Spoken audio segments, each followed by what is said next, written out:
ఉందా ఉందా చూపించండి అయ్యగారులు. భోజనాల కూటం బైబిల్ ఎడం ఉందా? ఇస్తాను, దానికి కూడా లెక్క. ముందేం చెప్పాడు? ముందు బో పెట్టాడు, వాక్యం చెప్పాడు బ్రదర్. మరి భోజన పానములతో పరలోక రాజ్యము మనకేం కావాలి? ముందు ఎంతకు ఉన్నాయా ఇంతకీ ఏండి?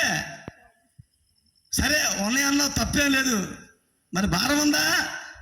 స్వార్థ భారం ఉందా? పరిచయ భారం ఉందా అన్న చెబుతున్నాడు.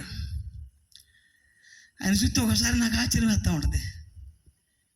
ఏమీ లేకుండానే పని ప్రారంభించా, ఏమీ లేకుండానే దేవుని స్తోత్రం చెప్పండి. చేతులు కనపడతలేదు ఏంటమ్మా?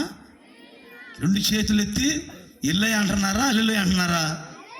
హల్లెలూయా గట్టి చెప్పండి.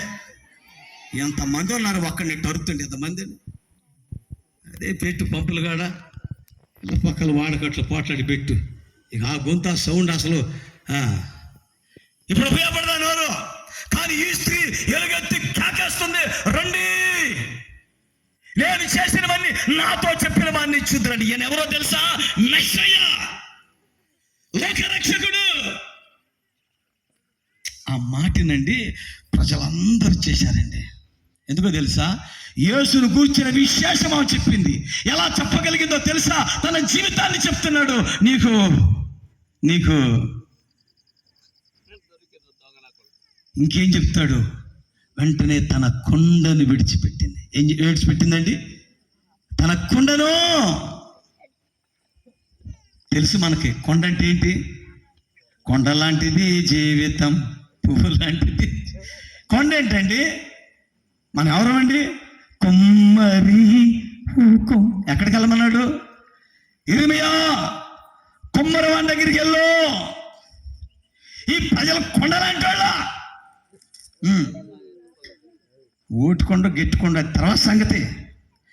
నేను జిగటమణితో ఈ కొండను చేశాను, పగల కొట్టాలంటే పగల కొడతాను, ఏమైనా చేస్తా. ఎందుకంటే I am the owner, I am the creator.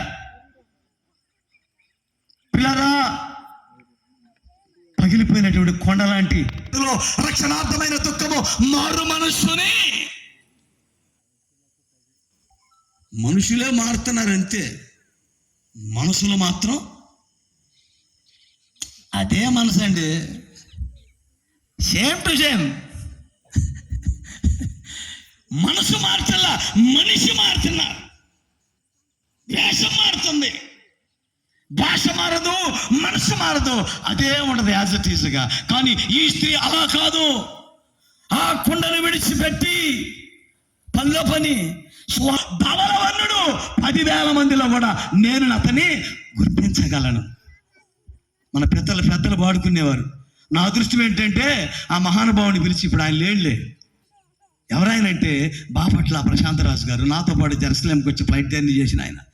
ఎంతో సుందరుడమ్మ తాను. ఆ పాట రాసినటువంటి వక్త, రచయిత, గాయకుడు, అభిషిక్తుడైనటువంటి గొప్ప దైవజనుడు. ఆ దైవజనుడు ఆ పాట రాశాడు. ఆ దైవజనుడిని పిలిపించారు 2013లో.